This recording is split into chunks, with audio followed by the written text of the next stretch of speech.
कभी आपने सोचा है, जब कोई इतिहास में रोशनी लाता है तो कुछ लोग क्यों उसे बुझाने की कोशिश करते हैं?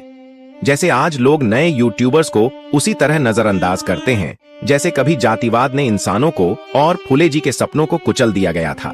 लेकिन याद रखिए, हर दबाई गई आवाज एक दिन इतिहास बदलती है। दोस्तों, आज जो सच मैं आपके सामने रखने वाला हूं, शायद वो आपके दिल को थोड़ा चुभे, थोड़ा अजीब लगे, पर यकीन मानिए, यही सच्चाई है। आगे बढ़ने से पहले बस एक बार दिल से सुनिए, और अगर महसूस हो तो वीडियो को लाइक और सब्सक्राइब जरूर करिए। आज हम बात कर रहे हैं ज्योतिराव फुले मूवी पर हो रहे विवाद की, और क्यों उन्हें जानना आज भी जरूरी है। ज्योतिराव गोविंदराव फुले एक ऐसा नाम जिसने 19वीं सदी के भारत में बोलने की हिम्मत की उन लोगों के लिए जिनकी आवाज कोई सुनता ही नहीं था। वे पहले व्यक्ति थे जिन्होंने दलितों, महिलाओं और गरीबों की शिक्षा के लिए मोर्चा खोला। उनकी पत्नी सावित्रीबाई फुले भारत की पहली महिला शिक्षिका बनी। जब पूरे समाज में ऊंच नीच की दीवारें थीं, जब लड़कियों को पढ़ाना पाप माना जाता था, तब फुले दंपति ने पहला स्कूल खोला। कहते थे, शिक्षा ही सबसे बड़ा हथियार है अन्याय के खिलाफ लड़ने का। लेकिन उनके इस काम ने उन लोगों को परेशान कर दिया जो सदियों से अपना वर्चस्व बनाए रखना चाहते थे।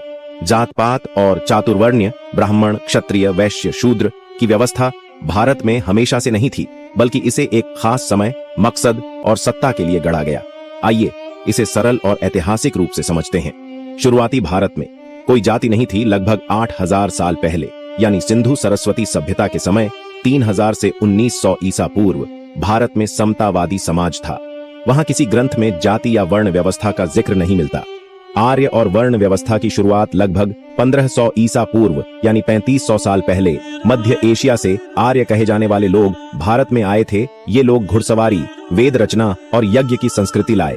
इन्होंने आते ही यहाँ के मूल निवासी द्रविड़ और अन्य आदिवासी समाज से संघर्ष किया। ऋग्वेद में दास और दस्यु शब्द इन्हीं मूल निवासियों के लिए इस्तेमाल हुए, जिनकी त्वचा सांवली थी और भाषा अलग। वर्ण व्यवस्था का निर्माण आर्यों ने समाज को 4 वर्णों में बांटा: ब्राह्मण, ज्ञान और पूजा करने वाले क्षत्रिय, शासन और युद्ध करने वाले वैश्य, व्यापारी शूद्र, सेवा करने वाले मुख्यतः मूल निवासी।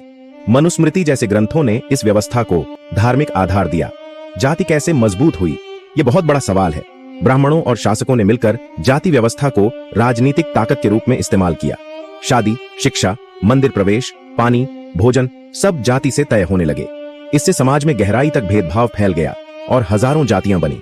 अब आप सोचेंगे कि ये जातिवादी सोच कहां से आई?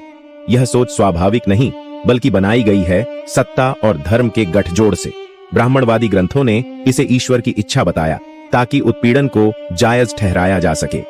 जो लोग आज भी ब्राह्मण, क्षत्रिय, वैश्य, शूद्र की बात करते हैं, वे असल में आर्यों की बनाई हुई सामाजिक राजनीति को आगे बढ़ा रहे हैं।